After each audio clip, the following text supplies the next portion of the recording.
સુરત શહેરના અશ્વિની કુમાર વિસ્તારમાં એક ફેક્ટરીની ઈટીપી પ્લાન્ટની ટેન્ક ચેમ્બરમાં સફાઈ કરવા ઉતરેલા 4 શ્રમિકો ફસાઈ જવાની ગંભીર ઘટના સામે આવી છે।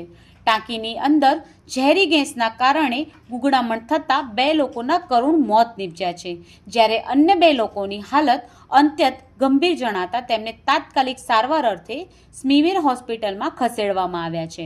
ઘટનાની જાણ થતાં જ સ્થાનિક પોલીસ અને ફાયર બ્રિગેડનો કાફલો ઘટના સ્થળે દોડી ગયો હતો અને ભારે જહેમત બાદ 4 લોકોને બહાર કાઢ્યા હતા।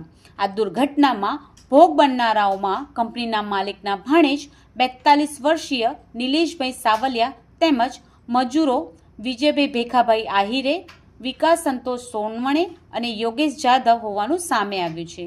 પોલીસ દ્વારા આ મામલે આગળની કાયદેસરની તપાસ હાથ ધરવામાં આવી છે।